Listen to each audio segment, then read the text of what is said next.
Shalom, shalom, shalom. Hope everybody's doing well.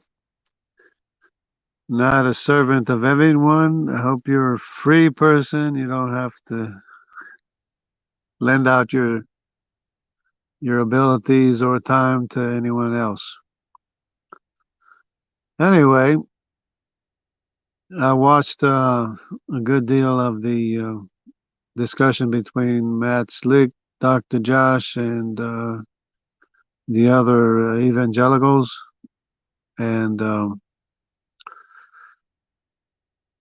it seems to me that not Matt Slick, Matt Dillahunty. Did I say Matt Slick? Dillahunty, Dr. Josh. They are very hypocritical in trying to criticize the biblical guidelines or law.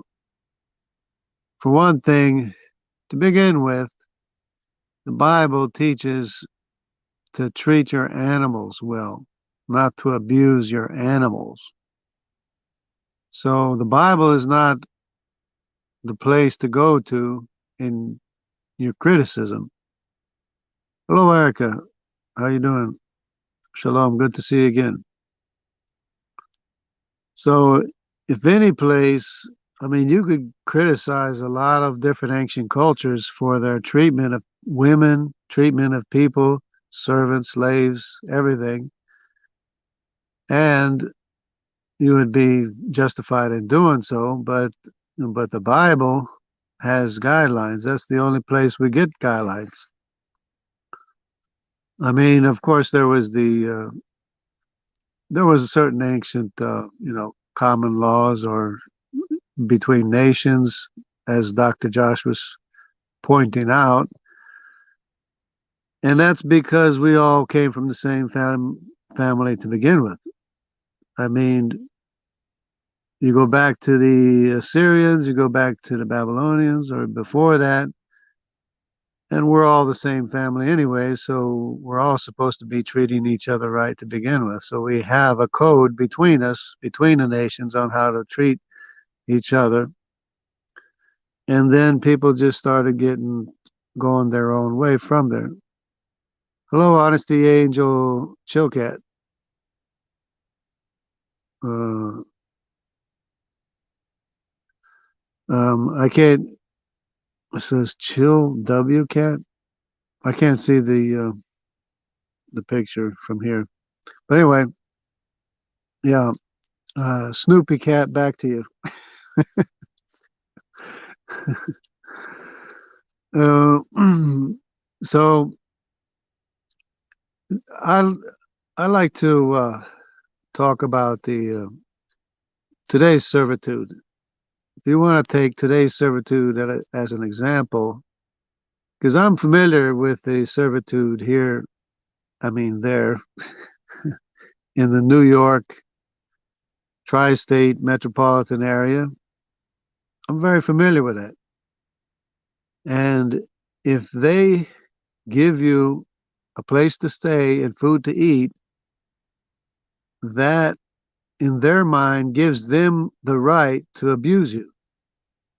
This is just a fact. And this is a huge problem among immigrants that are looking for work, servitude work, housekeeper jobs, nanny jobs, whatever, is that it's hard for them to find a good housekeeping job or a good babysitting job, because there are some, and I have looked for them myself, but you know, but you can they'll give you housing or whatever, but they with that they believe that they have a right to abuse you, mistreat you. But see, we're confusing two things. We're confusing the abuse with the servitude, and there's no mixing the two. They have no relationship one with another, even though that the person giving you money or giving you place to stay and food to eat feel that they have a right to more than that. They have a right to misuse you and abuse you and mistreat you. Of course, this is a natural thing. This is from the natural world. This is not a biblical spiritual teaching. It's from the natural man who seeks to dominate and to oppress and to abuse and all those things. So one person does to another person, the other person does to the other person, all the way on down the line. But if you look at the ancient biblical world, they even have kings that say they're the servant of Pharaoh. So that correlates with even today's basketball players who are traded because they make a lot of money for their owners. And they're literally called owners, and they're literally traded like cattle, even though they're a lot better off than we are. Even though someone is a king, he still recognizes that he is a part of something greater. So to say that we're better than the biblical teaching is very hypocritical to claim that such a thing. Because if you want to criticize somebody, criticize the people abusing nannies and housekeepers and such, not the biblical teaching that says to treat your servants well. So that in itself is just totally hypocritical. If you can see what I mean. So to me, it's not really that complicated. I don't know what the problem is. I don't know, what they think that they are so much greater than God, their maker, that they can criticize what he says. And when the Bible says what should happen if you hurt your servant, it doesn't mean that the Bible says you can hurt your servant. It's just saying what should happen if you do. Because you're told to treat your animals well, and much, much more a human being, much more a female. So that's just goes without saying. And Josh brings up the thing of rape. He says, "Oh, it's wrong to make the person that raped the female to marry the female." But in his mind, I don't know what's wrong with his mind.